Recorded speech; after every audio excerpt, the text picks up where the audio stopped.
manusia Allah yang perkasa, puji Tuhan di tahun yang baru ini kita boleh berkumpul kembali dalam pelindungan Tuhan yang sempurna, amin. Mari persiapkan hatimu Bapak Ibu Saudara yang dikasihi Tuhan.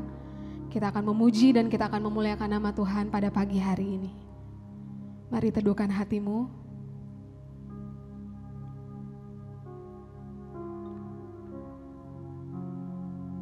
Terima kasih banyak Tuhan atas penyertaan-Mu kami boleh ada sampai saat ini.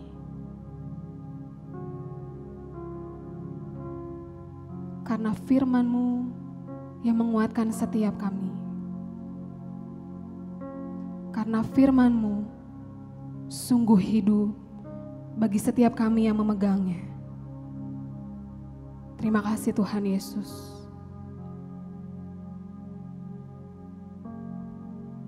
Kami bersuka dan kami sungguh bangga mempunyai Allah seperti Engkau.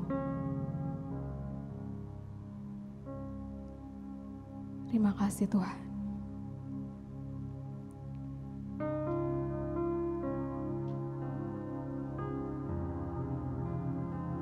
Terima kasih Bapa yang baik.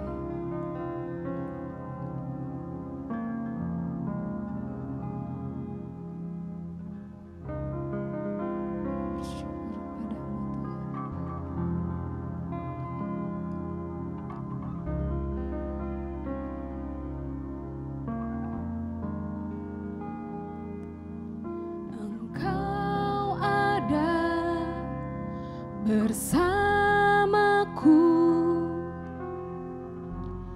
di setiap musim hidupku, tak pernah Kau biarkan ku sendiri.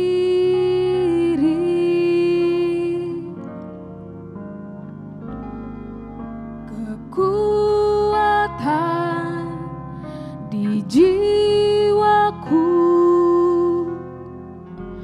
adalah bersama-Mu. Tak pernah ku ragukan kasih-Mu.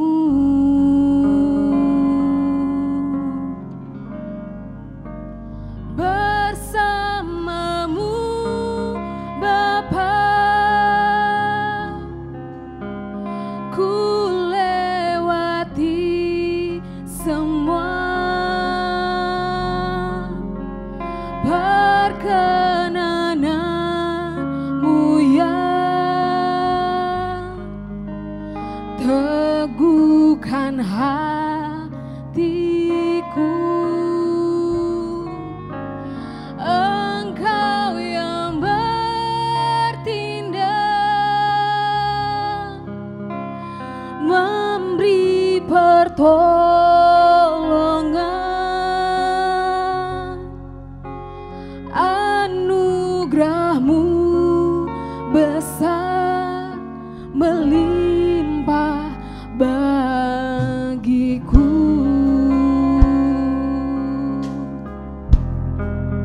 Terima kasih Tuhan. Mari sama-sama kita nyanyikan. Engkau ada bersamaku di setiap musim hidupku. Tak pernah Kau biarkan ku sendiri. Kekuatan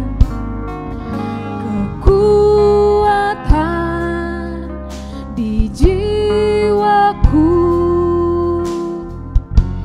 adalah bersama-Mu. Tak pernah ku ragukan kasih-Mu.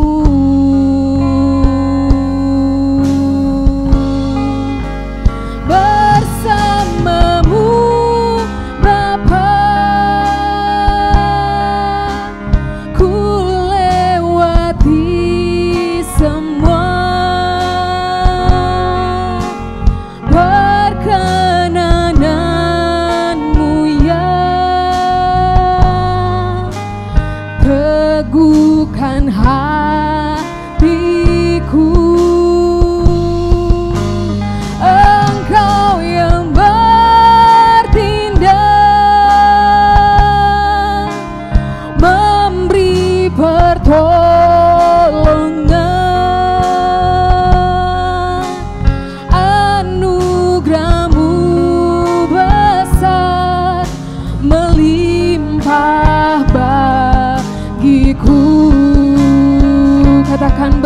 hamba-Mu, bersama-Mu Bapa. Ku lewati semua perkenanan-Mu yang teguhkan hatiku. Engkau yang bertindak, memberi pertolongan.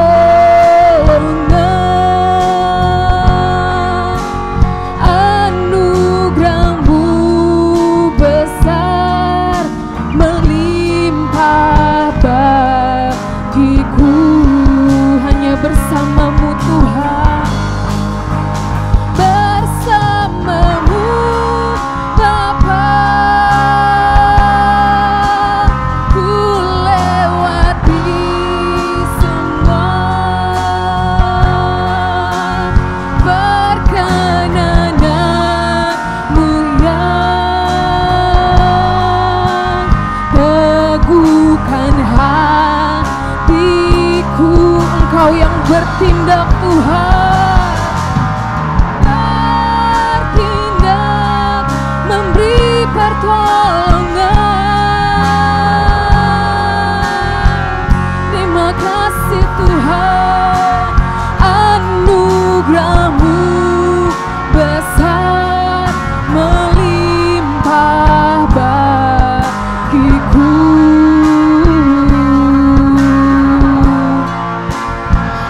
Anugerah-Mu besar, melimpah bagiku. Anugerah-Mu, anugerah-Mu besar, melimpah bagiku.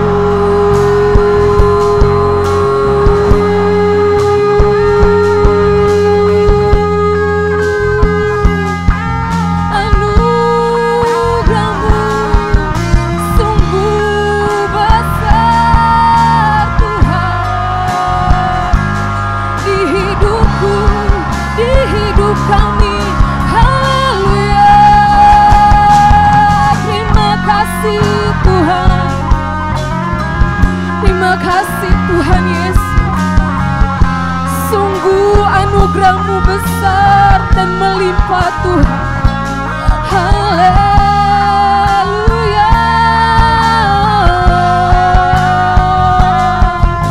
Ditinggikan nama-Mu Yesus Tuhan. Haleluya. Bersama-Mu Tuhan, hanya bersama-Mu kami dapat hidup. Terima kasih Tuhan. Mari kita sama-sama menyembah Tuhan. Mari seisi rumah-Mu, mari jemaat Tuhan, naikkan pujian bagi Tuhan Allah-Mu. Dia sungguh baik, tak pernah habis kasih setia-Mu Tuhan. Kuaralarayana shikatarayana masyara, kuaralarayana makasiri aralarayana syara. Terima kasih Tuhan Yesus, terima kasih Tuhan. Kami menikmati bait kudus-Mu. Syariarayana shikaralarayana syara, kuaralarayana kasiri arayana masyara. Sungguh layak disembah Engkau Tuhan, sungguh layak disembah Engkau Tuhan. Haleluya. Seluruh bumi sujud menyembah-Mu, Allah yang hidup, Allah yang mulia. Haleluya. Terima kasih Tuhan. kasih perkenanan-Mu bagi setiap kami, Roh Kudus. Ku arayana syeri arayana kasih.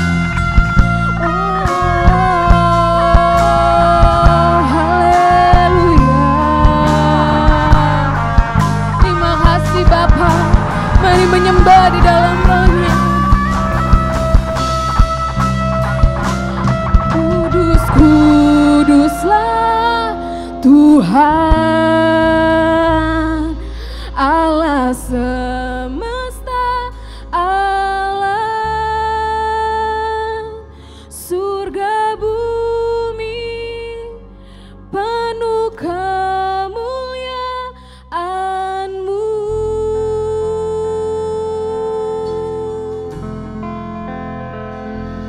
Kudus, kuduslah Tuhan Allah semesta alam, surga bumi penuh kemuliaan-Mu.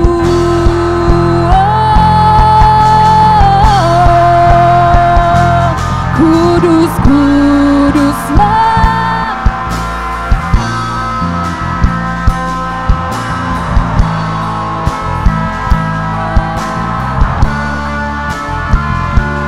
surga bumi penuh kemuliaan-Mu.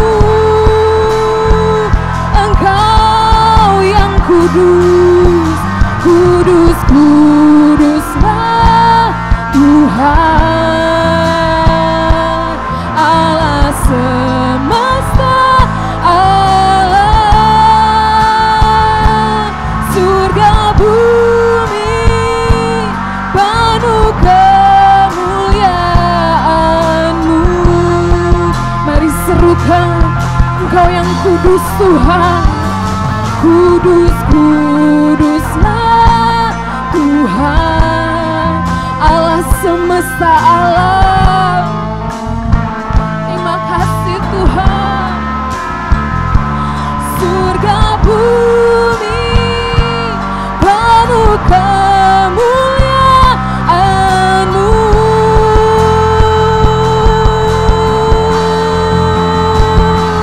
Kudus, kuduslah Tuhan Allah semesta alam, surga bumi penuh kemuliaan-Mu. Surga bumi, surga bumi penuh kemuliaan-Mu.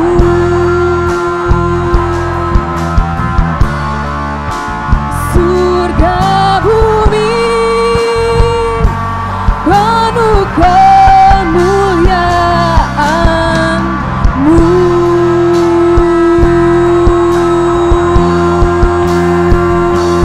Mari bersorak-sorak buat Tuhan kita yang kudus. Haleluya. Terima kasih Tuhan. Terima kasih banyak Tuhan Yesus. Di pagi yang indah ini kami bersyukur Tuhan, bahwasannya kasih setia Tuhan sampai selama-lamanya dan tidak akan pernah meninggalkan setiap kami. Bapa yang dipermuliakan di dalam nama-Mu Tuhan Yesus Kristus. Terima kasih Engkau memelihara kami dalam kekudusan-Mu Tuhan. Sehingga Engkau mengangkat kami menjadi anak-anak Allah. Bapa, pagi hari ini kami akan memberikan yang terbaik, puji-pujian kami, bahkan terlebih hati kami untuk menyenangkan nama-Mu Tuhan. Terima kasih Engkau telah memberkati ibadah pagi hari ini. Dari awal, pertengahan, hingga pada akhirnya. Roh Kudus yang telah menjamah setiap kami. Bahkan kami telah diberkati oleh firman-Mu yang sungguh ajaib Tuhan. Terima kasih Bapa, di dalam nama-Mu Tuhan Yesus Kristus, kami telah berdoa dan mengucap syukur. Dan kita sama-sama katakan, amin. Haleluya. Shalom Bapak Ibu yang dikasihi Tuhan. Haleluya. Mari kita berikan sorak-sorak buat Tuhan kita. Haleluya. Dan kita akan memuji nama Tuhan sebab Dia sungguh Allah yang baik.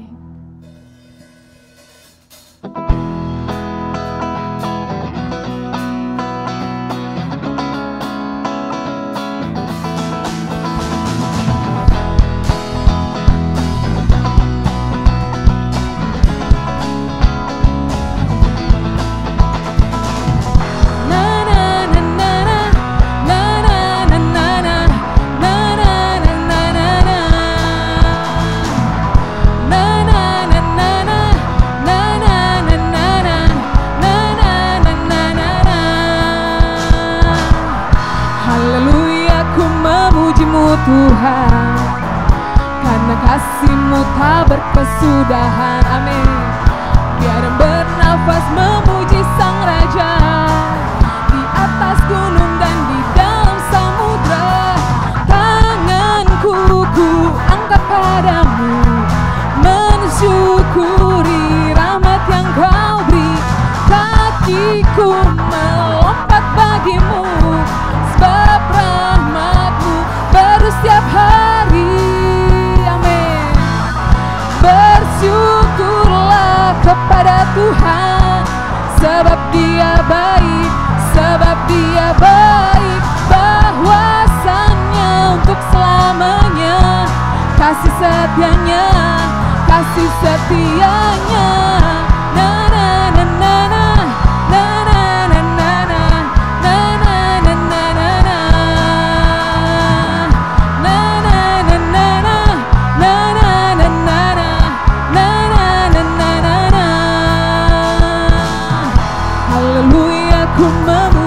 Tuhan, karena kasih-Mu tak berkesudahan. Biar bernafas memuji Sang Raja di atas gunung dan di dalam samudra. Tanganku ku angkat padamu, mensyukuri rahmat yang Kau beri. Dan kakiku melompat bagimu, sebab rahmat-Mu baru setiap hari. Bersyukurlah kepada Tuhan, sebab Dia baik, sebab Dia baik. Bahwasannya untuk selamanya, kasih setianya, kasih setianya. Bersyukurlah kepada Tuhan, sebab Dia baik, sebab Dia baik. Bahwasannya untuk selamanya, kasih setianya, kasih setianya. Mari sama-sama kita bertepuk tangan.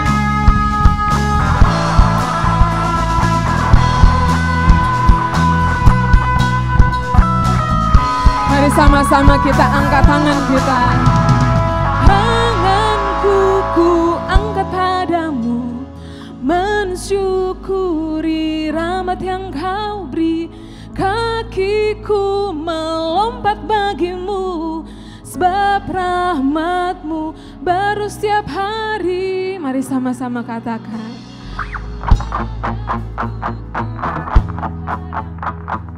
Mensyukuri rahmat yang Kau beri.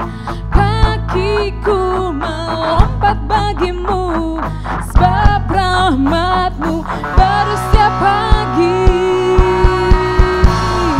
Bersyukurlah kepada Tuhan, sebab Dia baik, sebab Dia baik. Bahwasannya untuk selamanya, kasih setianya, kasih setianya. Bersyukurlah kepada Tuhan, sebab Dia baik, sebab Dia baik. Bahwasannya untuk selamanya, kasih setianya, kasih setianya.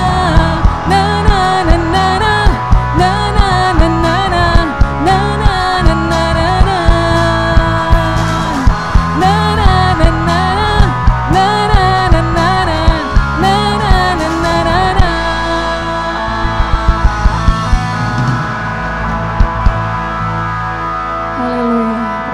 kasih Tuhan. Terima kasih Bapa yang baik. Terima kasih Tuhan yang baik.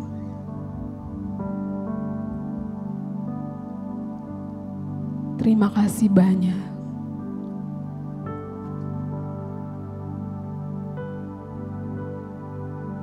Bahwasannya kasih setiamu untuk selama-lamanya Tuhan. Itulah sumber kekuatan kami. Terima kasih Tuhan.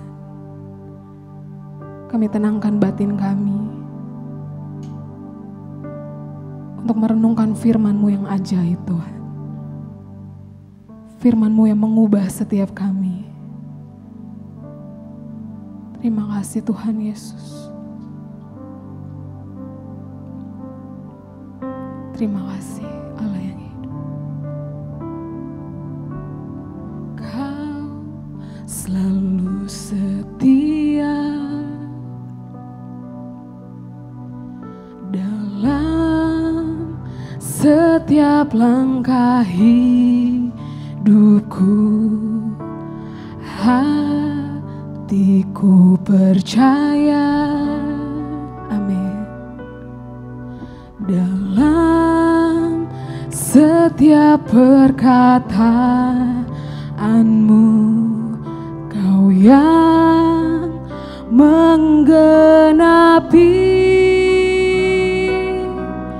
Kau yang membawaku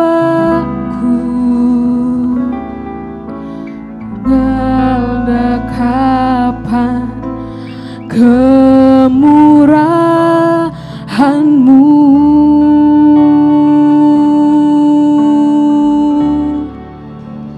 Tuhan selalu pasti dalam hidupku selama-lamanya, sepasti fajar mereka di setiap pagi. Tuhan selalu pasti dalam hidupku selama-lamanya, sepasti hujan turun memberkati.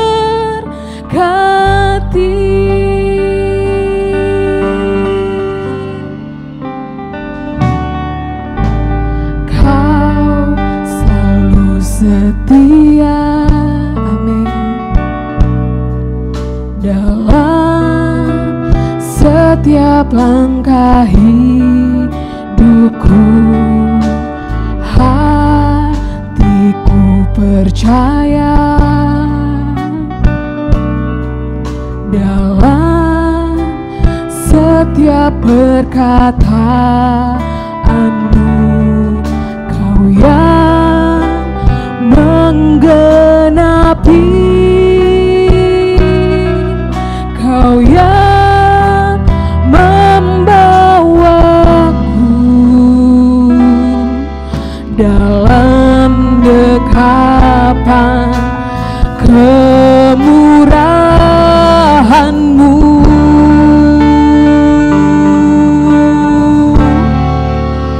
Tuhan selalu pasti dalam hidupku selama-lamanya, sepasti fajar mereka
saya serahkan kepada hamba-Nya.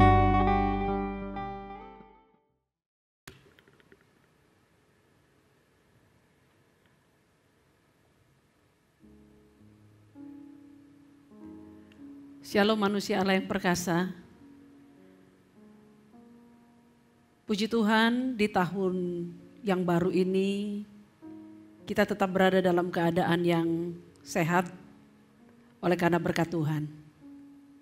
Mari sebelum kita mendengarkan kebenaran firman Tuhan, kita bersama-sama akan mengucapkan dan mendeklarasikan pengakuan iman kita. Kita mengangkat tangan kanan kita. Saya percaya dan menerima Alkitab adalah firman Tuhan yang benar sepenuhnya. Apa yang Alkitab katakan, siapa saya di dalam Kristus, demikianlah saya. Alkitab berkata, saya adalah ciptaan baru. Sungguh saya adalah ciptaan baru. Alkitab berkata, saya adalah anak Allah. Sungguh saya adalah anak Allah. Alkitab berkata, segala perkara dapat kulakukan di dalam Kristus. Demikianlah saya. Apa yang Alkitab katakan milikku, sungguh adalah milikku. Alkitab berkata, saya ada ahli waris Allah bersama Kristus. Sungguh saya adalah ahli waris Allah bersama Kristus. Dalam nama Tuhan Yesus. Mari kita bersatu dalam doa.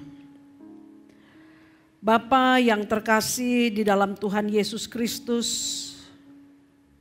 kami menaikkan segala ucapan syukur kami kepadamu yang telah memberkati kami dengan kesehatan, yang telah memberkati kami dengan kedamaian dalam kehidupan ini.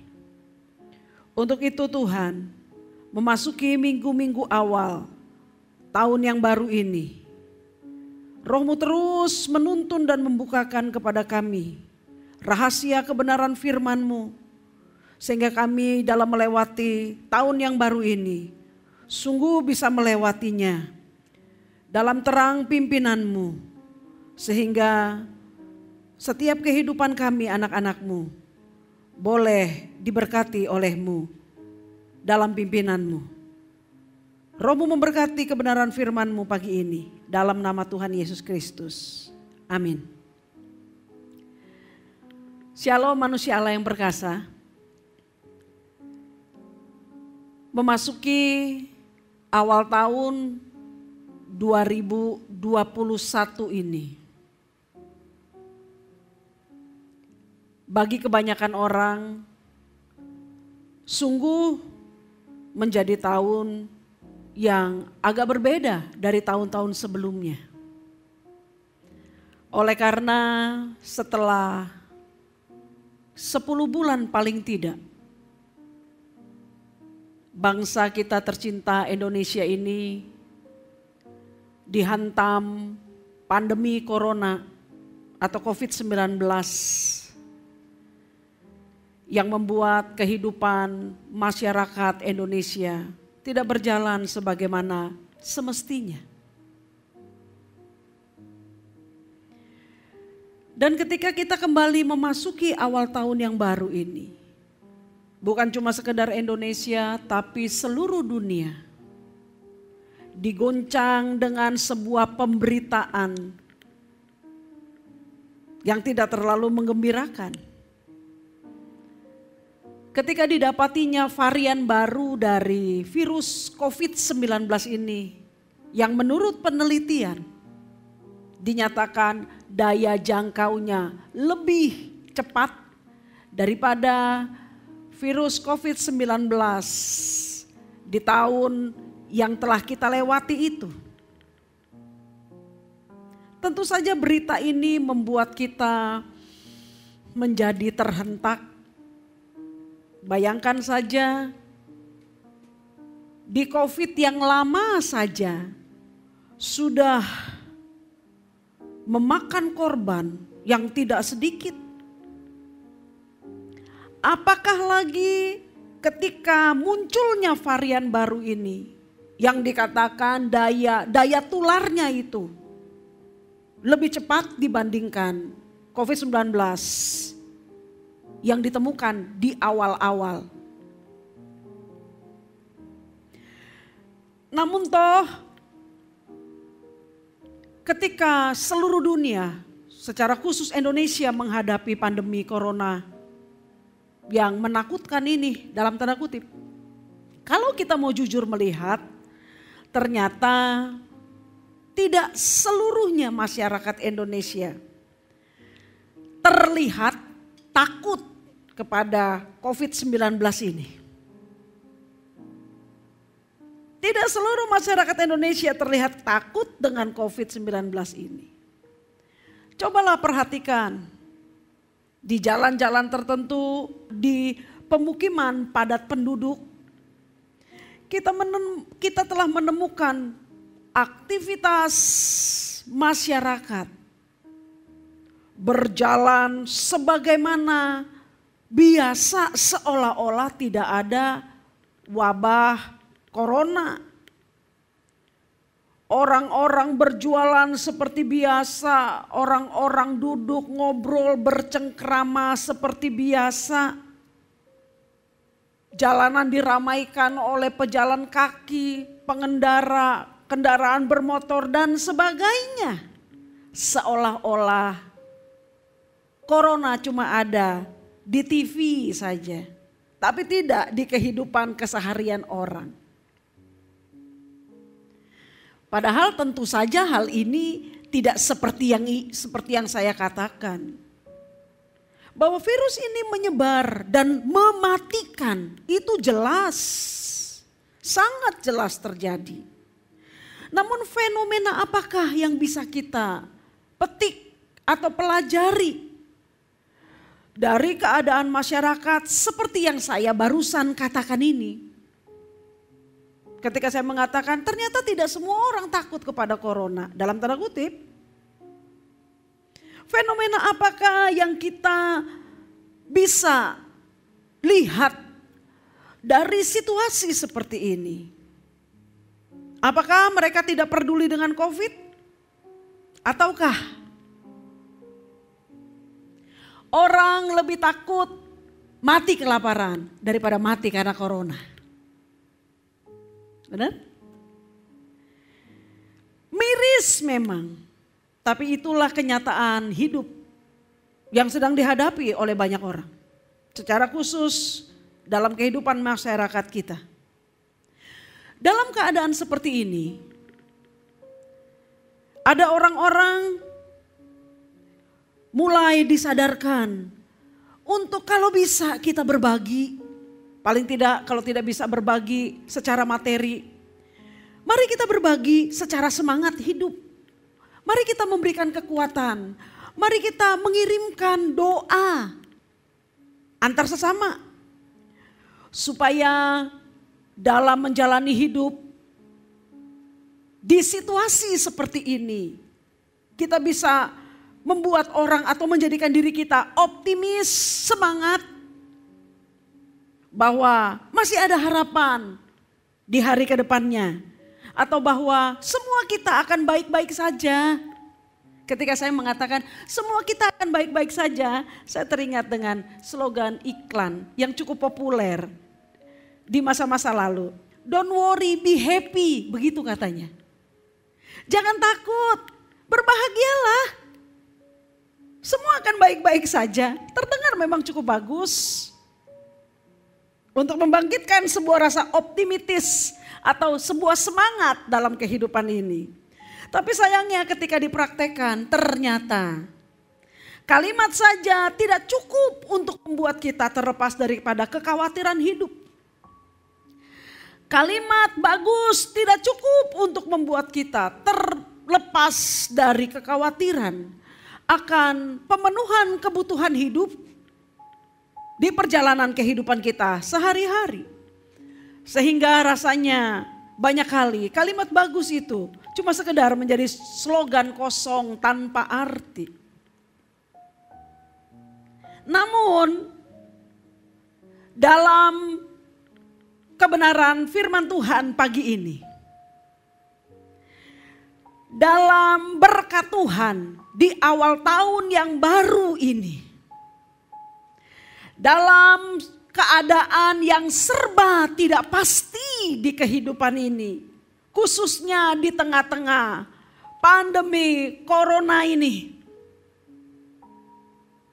bukan Tuhan namanya kalau Dia tidak turut bersama-sama dengan orang yang mengasihinya, mendampingi mereka untuk melewati sehari demi sehari dengan keadaan penjaminan yang baik-baik saja olehnya. Untuk itu saudaraku, ketika dunia atau seluruh dunia tergoncang, firman Allah menyapa kita untuk memberikan sebuah jaminan kepastian. Sehingga ketika slogan yang tadi saya katakan, don't worry be happy, yang berdasarkan kekuatan manusia tidak tersentuh untuk diwujudkan. Allah sang penguasa sekaligus sang pencipta semesta itu memberikan kepastiannya untuk Anda dan untuk saya. Dengan pertama-tama mengajarkan kepada kita berdasarkan kemahatauan dan kemahakuasaannya sebagai pencipta, bahwasanya Allah memerintahkan kepada kita untuk tidak menjadi khawatir dalam segala situasi hidup ini. Kebenaran pengajaran yang berdasarkan kemahatauan dan kemahakuasaan Allah itu telah dinyatakannya di dalam Injil Matius pasal 6 ayat yang ke-31. Matius pasal 6 ayat 31 dikatakan demikian. Sebab itu janganlah kamu khawatir dan berkata, apakah yang akan kami makan? Apakah yang akan kami minum? Apakah yang akan kami pakai? Jangan khawatir. Saya tadi sudah mengatakan bahwa Allah mendasarkan kebenaran ini di atas kemahatauan dan kemahakuasaannya sebagai pencipta terhadap kita ciptaannya.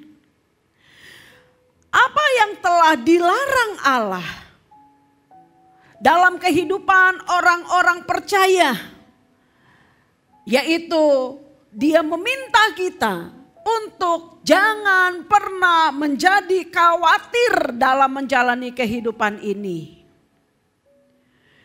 Pertama-tama didasarkan atas pemahaman kebenaran bahwa rasa khawatir itu tidak pernah memberikan keuntungan apapun bagi kita selain mendatangkan segala sesuatu yang buruk dalam hidup ini. Sekali lagi saya mau katakan,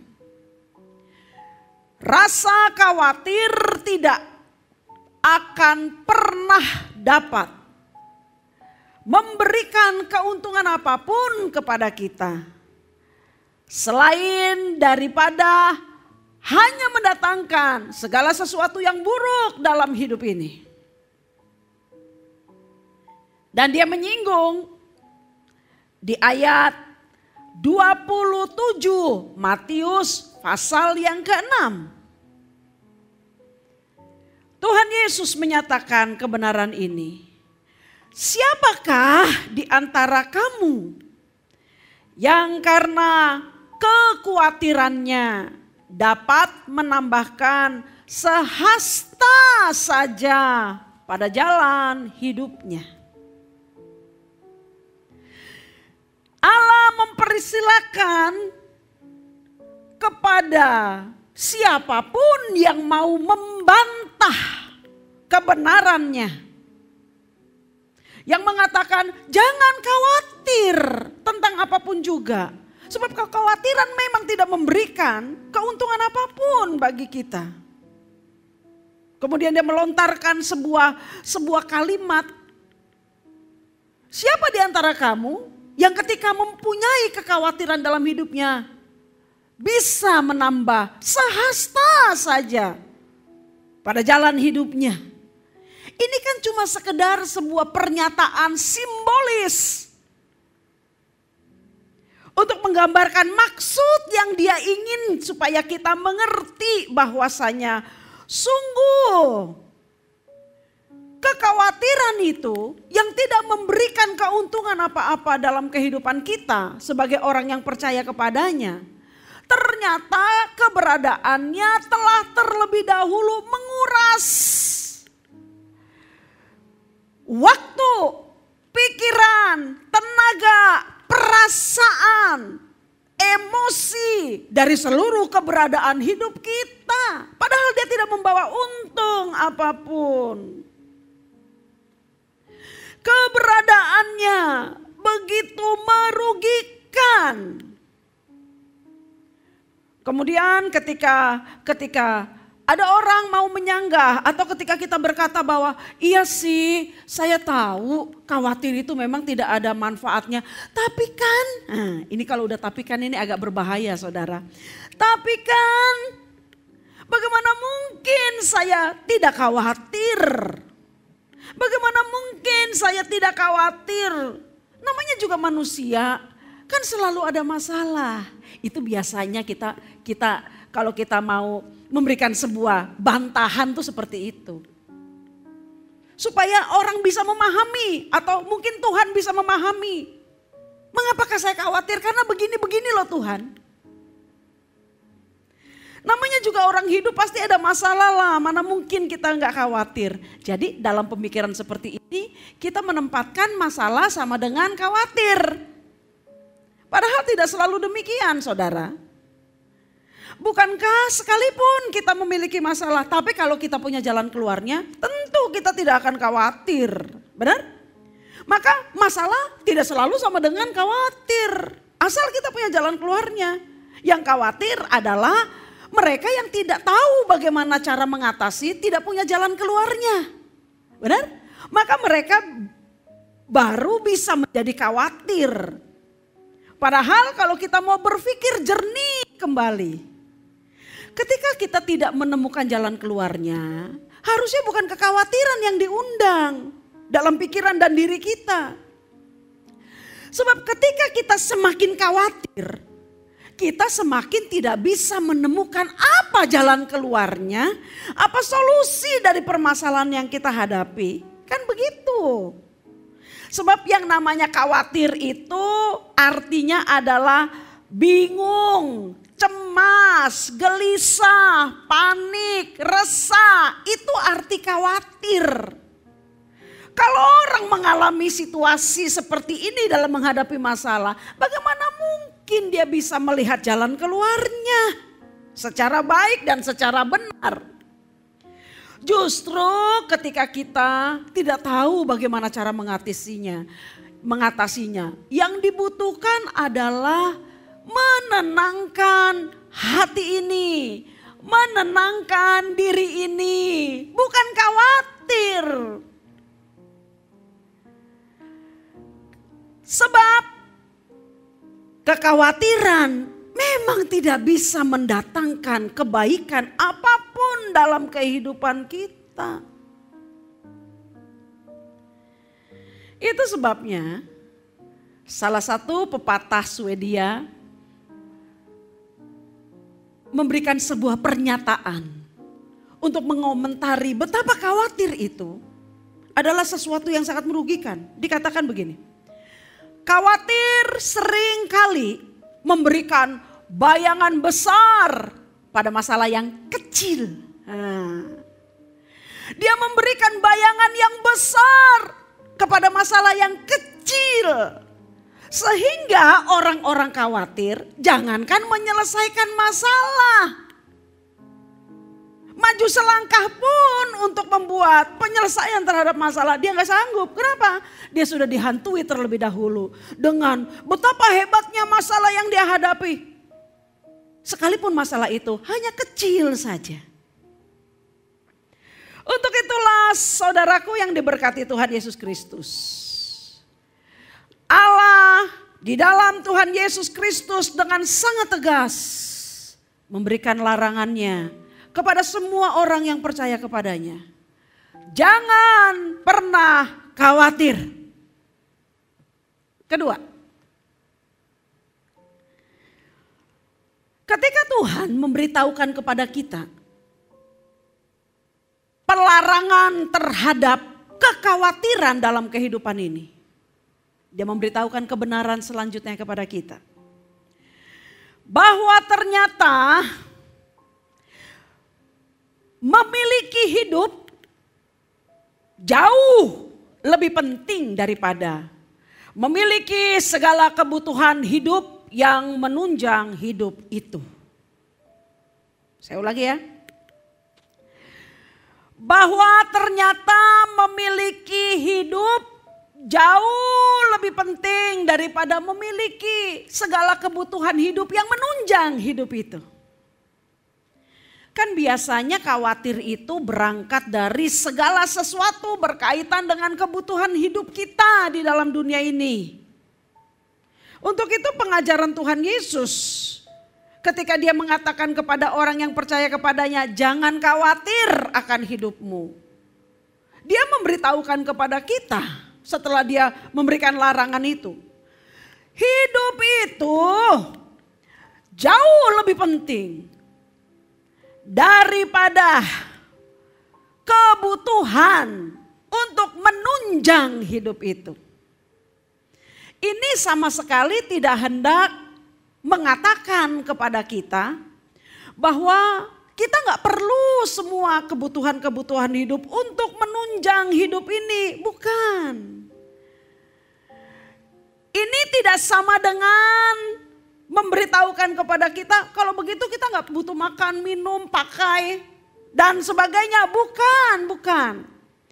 Tapi bagian ini sedang menyatakan kepada kita bahwa sekalipun hal-hal berkaitan dengan segala kebutuhan untuk menunjang kelangsungan hidup kita di dunia ini itu penting. Namun di atas itu hidup itu sendiri jauh lebih penting daripada segala kebutuhan penunjangnya.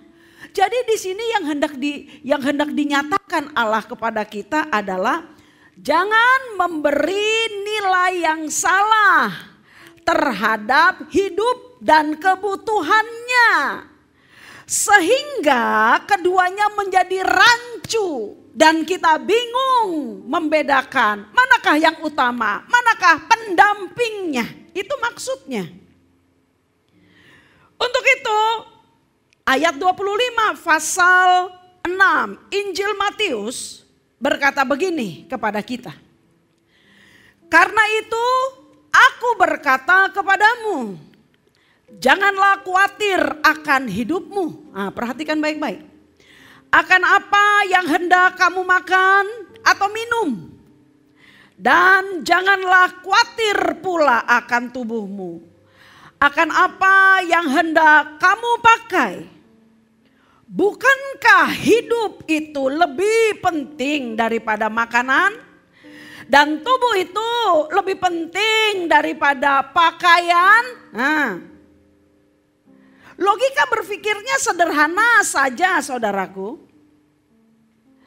Allah mengatakan kepada kita, ketika kita tidak memiliki hidup alias kita sudah mati, maka ketika kita diberikan atau ketika kita memiliki begitu banyak persediaan makanan yang enak-enak, Saya mau tanya, ada gunanya enggak? Enggak ada. Kenapa? Karena kita sudah mati.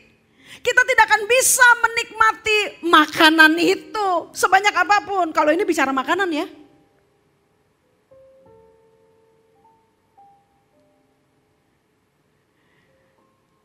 Sama juga ketika Tuhan mengatakan, orang-orang yang khawatir apa yang harus kami pakai. Tuhan berkata, tubuh itu lebih penting daripada pakaian. Kalau orang gak punya hidup, tubuh ini kan sebagai wadah yang menampung hidup itu. Ketika kamu tidak memiliki hidup, dikasih atau dipakaikan baju sebagus apapun, gak bisa nikmati. Kenapa? Gak memiliki hidup. Buat apa tubuh ini? Ketika dia tidak memiliki hidup. Buat apa pakaian itu? Kalau kita tidak lagi hidup. Dalam keadaan seperti inilah Allah menginginkan kita membuka pemikiran kita secara benar. Jangan memberikan nilai yang salah kepada hidup dan benda-benda materi atau segala kebutuhan yang menunjangnya. Jangan memberikan nilai yang salah. Saya teringat ketika Tuhan Yesus memberikan sebuah perumpamaan tentang orang kaya yang bodoh. Oleh karena dia tidak memiliki hati yang mencintai Tuhan dan menganggap Tuhan yang paling utama dalam kehidupannya. Ketika pada suatu kali dia begitu puas dengan segala materi yang dia miliki. Dia berpikir hidupnya sudah berada di puncak tujuan yang diharapkan. Kemudian dia berkata kepada dirinya dengan sangat percaya diri, "Hai jiwaku, ada padamu harta yang berlimpah-limpah. Makanlah, minumlah, bersenang-senanglah." Begitu kira-kira. Namun Tuhan Yesus menambahkan dalam perumpamaan itu, pada malam harinya Allah menyuruh malaikat maut untuk mengambil nyawanya, hidupnya itu. Kemudian kalimat penutup Tuhan Yesus mengakhiri perumpamaannya itu. Untuk apakah semua yang kamu miliki itu? Dan begitulah akhir hidup dari orang yang tidak kaya di hadapan Allah. Sekalipun dia kaya secara materi, gak ada gunanya. Karena dia kehilangan hidup itu sendiri. Sahabat yang diberkati Tuhan Yesus Kristus. Apa yang dikatakan oleh Allah kepada kita dalam pengajaran? Jangan khawatir. Sungguh bukan merupakan pengajaran yang susah untuk dicerna. Kecuali kalau kita tidak bersedia menerima, maka akan menjadi susah untuk diterima.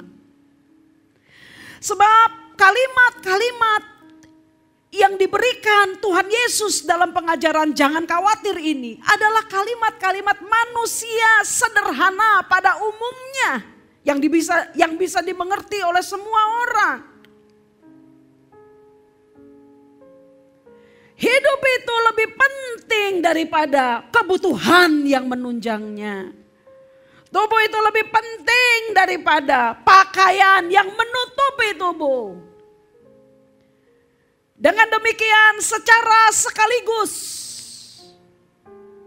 berdasarkan pandangan kacamata rohani, Matius pasal 6 ayat 25 ini, yang ketika Tuhan Yesus berkata, bukankah hidup ini lebih penting daripada makanan dan tubuh ini lebih penting daripada pakaian?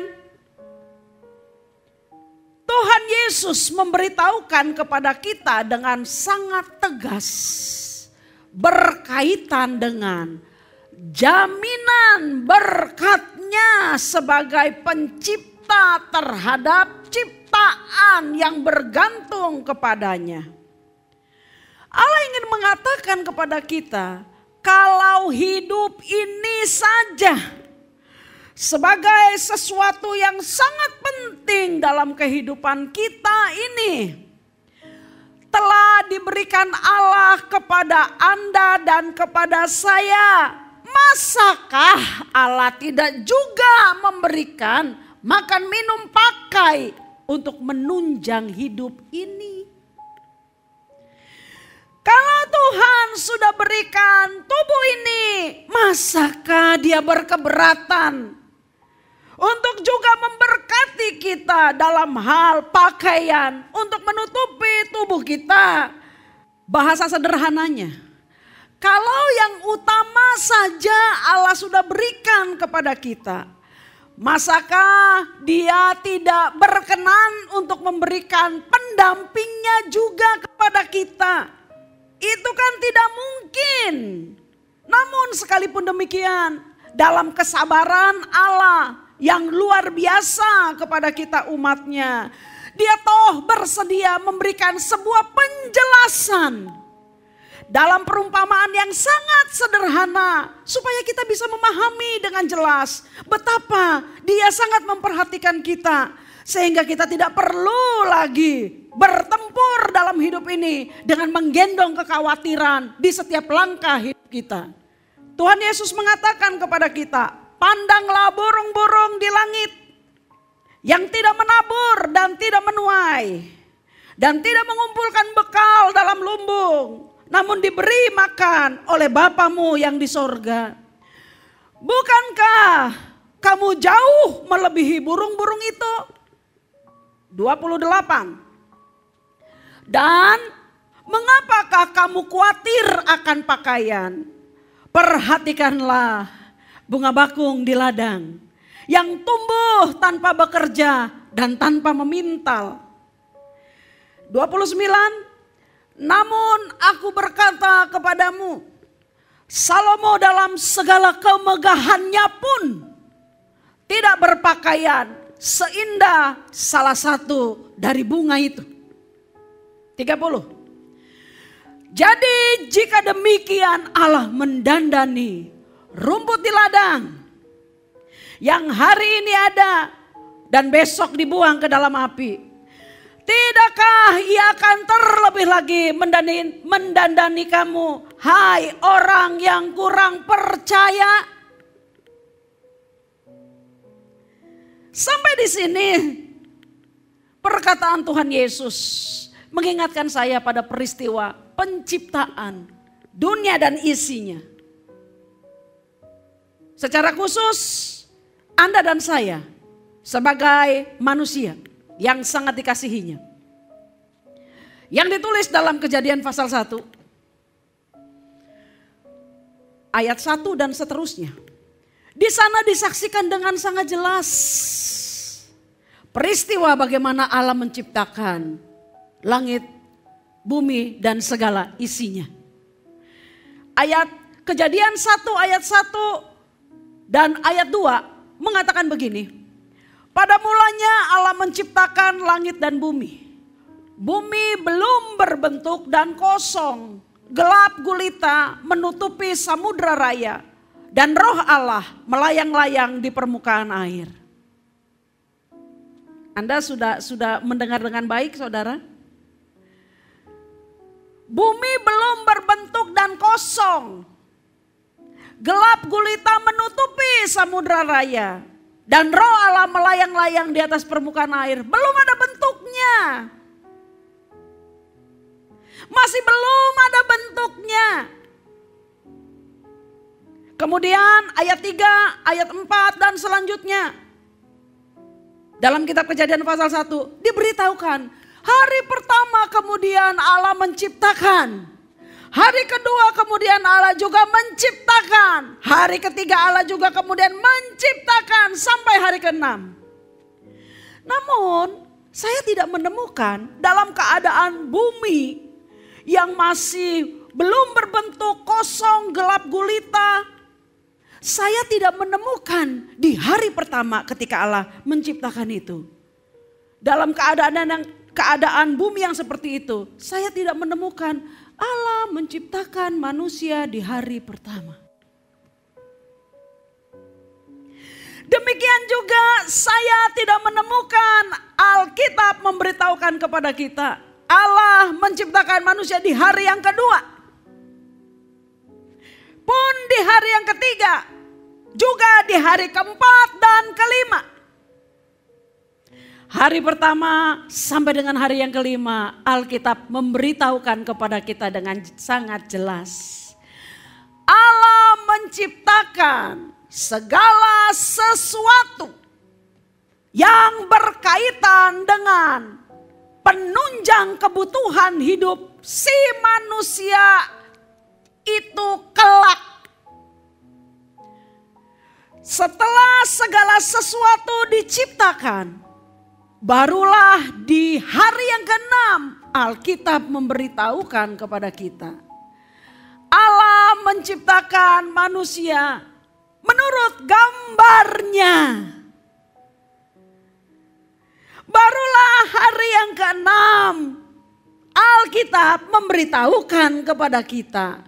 Allah menciptakan manusia menurut gambar dirinya.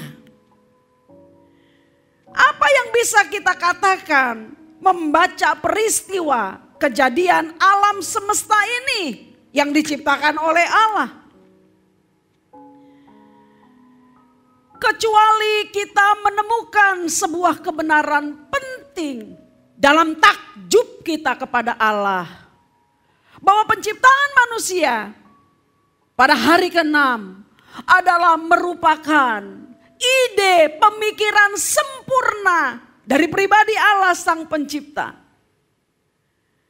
Yang telah memutuskan bahwasanya ciptaan terhormat ini harus hadir dan harus diciptakan setelah segala sesuatu berkaitan dengan kebutuhan-kebutuhan penunjang hidupnya tersedia.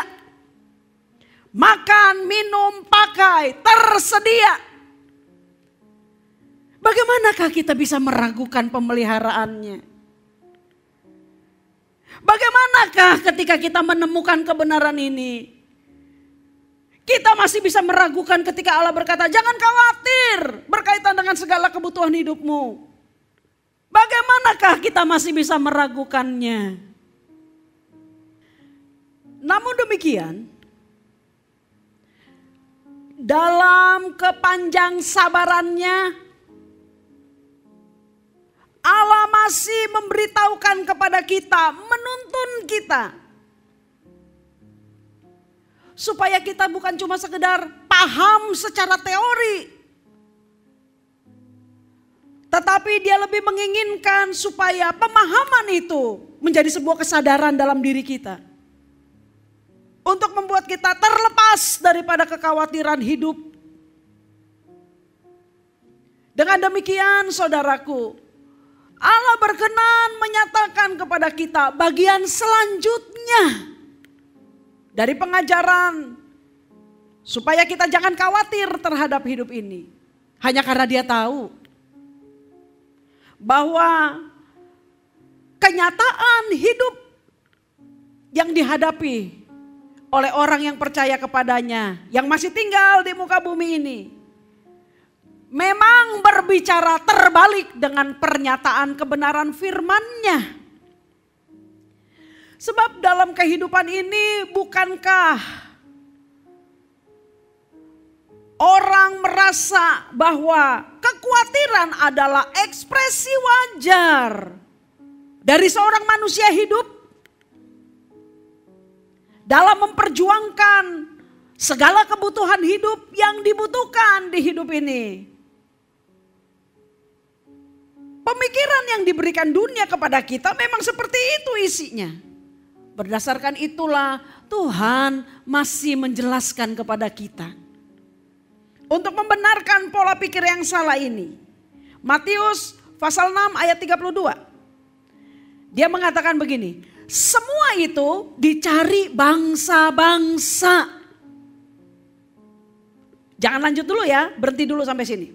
Semua itu dicari bangsa-bangsa. Maksudnya tuh begini, iya memang manusia, masyarakat, dunia ini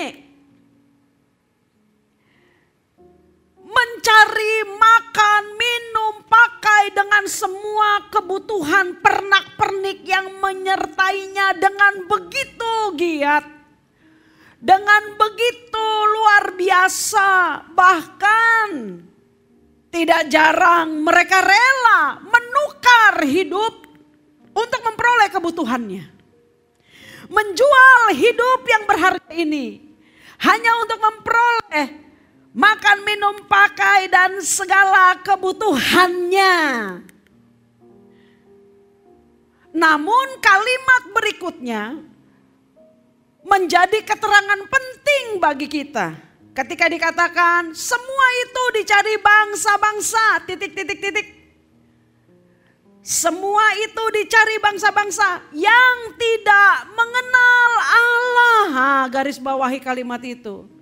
Dicari bangsa-bangsa iya, tapi orang yang tidak kenal Allah. Bukan orang yang mengenal Allah. Mereka telah berjuang untuk kebutuhan hidup itu. Bahkan bersedia menukarkan kehidupan itu demi memperoleh kebutuhannya. Jadi semacam kalau yang normal itu saudara, kita itu makan untuk hidup. Tapi ketika nilainya dirubah oleh orang dunia, maka jadinya hidup ini untuk makan saja. Bukan lagi makan untuk hidup, tapi hidup ini hanya untuk makan saja. Itulah yang menjadi salah. Dan Allah tidak menginginkan kita orang yang mengasihinya memiliki gaya hidup seperti orang-orang yang tidak mengenal Allah. Maka menutup kalimat ayat 32 dikatakan, akan tetapi Bapamu yang di sorga tahu bahwa kamu memerlukan semuanya itu. Bapa di sorga tahu. Anda dan saya membutuhkan makan, minum, pakai. Tapi dia berkeberatan kalau kita menukar nilainya. Allah tidak menginginkan seorang pun dari orang yang mencintainya kelaparan. Tapi dia terlebih tidak menghendaki kalau kemudian atas nama perut kenyang kita menjadikan hidup ini hanya untuk makan saja. Itulah sebabnya dalam pencobaan di padang gurun ketika iblis mengatakan kepada Tuhan Yesus Kristus, kalau engkau anak Allah, setelah dia puasa 40 hari. Kalau engkau anak Allah, rubahlah batu ini jadi roti. Tentu saja Tuhan Yesus sangat berkemampuan untuk itu. Namun kalau kita menemukan dalam Alkitab Tuhan Yesus tidak bersedia mengikuti perintah iblis. Salah satu jawabannya adalah oleh karena dia mau mengajarkan kepada kita. Hidup ini tidak melulu untuk makan. Hidup ini adalah berjalan atas topangan firman Allah. Sebab kita berasal daripada Dia. Bapamu di surga tahu bahwa kamu memerlukan semuanya itu. Itu cukup bagi kita saudara. Untuk tidak berperilaku sama seperti orang dunia. Namun juga tidak boleh berarti kemudian kita berkata, oh kalau begitu enak dong orang percaya, kita gak usah kerja. Kita gak usah berjuang, kita gak usah susah capek-capek memenuhi kehidupan ini. Karena Allah memberkati kita. Bukan itu. Sebab Alkitab yang sama juga memberikan penjelasannya kepada kita.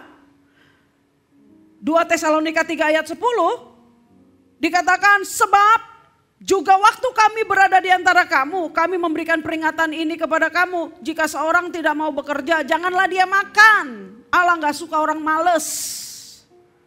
Tapi ketika Allah mengatakan, Bapamu di surga tahu kamu memerlukannya.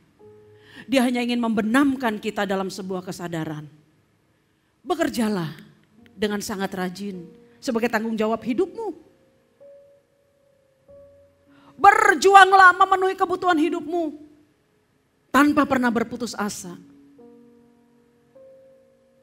Tapi dalam bekerja dan dalam berjuang itu, kita tidak melakukannya berdasarkan kekhawatiran, tapi melakukannya berdasarkan kesadaran dan keyakinan. Dia yang menciptakan kita, yang kita percayai memberkati kita. Itu yang membuat kita merdeka dari rasa khawatir dalam menjalani kehidupan ini dan mencari kebutuhannya. Amin. Mari kita berdoa. Bapa di surga, kami menyerahkan seluruh perjalanan hidup kami memasuki tahun yang baru ini. Kami berterima kasih Engkau ada di dalam diri kami dan memberkati apa yang kami usahakan dengan hati yang tertuju kepadamu Tuhan. Sehingga makan, minum, pakai, dan segala sesuatu yang menjadi kebutuhan kami umat-Mu Tuhan. Tuhan cukupkan dalam pimpinanmu. Dalam nama Tuhan Yesus. Amin.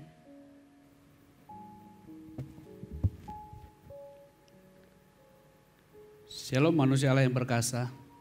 Puji Tuhan, kita diingatkan untuk terus percaya bahwa Tuhan memberkati kita dan kita tidak perlu khawatir akan hidup ini. Sebab kita telah memiliki yang paling penting di hidup kita, yaitu Tuhan Yesus itu sendiri. Baik para kekasih Kristus, kita akan mengakhiri ibadah kita pada pagi hari ini. Jika ada di antara Bapak Ibu Saudara yang kurang sehat, taruh tangan kananmu di bagian yang sakit, percayalah. Kesembuhan adalah milik semua anak-anak Tuhan, bahkan kesehatan ilahi. Mari kita bersatu dalam doa. Bapa di surga, terima kasih, kami sangat bersyukur dan sangat bersuka cita. Karena Engkau adalah pencipta langit dan bumi, dan Engkau berkenan mengasihi kami, memberikan kami hidup-Mu, jaminan dengan seluruh kebutuhan di dalamnya. Terima kasih Bapa. Sekarang Bapa Engkau melihat anak-anak-Mu menaruh tangan di bagian yang sakit. Dan kami bersyukur dan kami berterima kasih. Kristus Tuhan telah menanggung segala sakit dan kelemahan kami. Terima kasih Bapa. Olehnya di dalam nama Tuhan Yesus Kristus, aku perintahkan semua sakit penyakit dari kepala sampai ke ujung kaki tinggalkan umat Tuhan. Di dalam nama Tuhan Yesus Kristus. Jadilah sembuh dan jadilah sehat di dalam nama Tuhan Yesus Kristus dalam kuat kuasa Roh Kudus. Sekarang Tuhan ulurkan tangan-Mu, teguhkan berkat-Mu atas umat-Mu. Para permata hati Tuhan, terimalah berkat dari Tuhan. Turunlah segala berkat yang limpah dari Bapa di surga.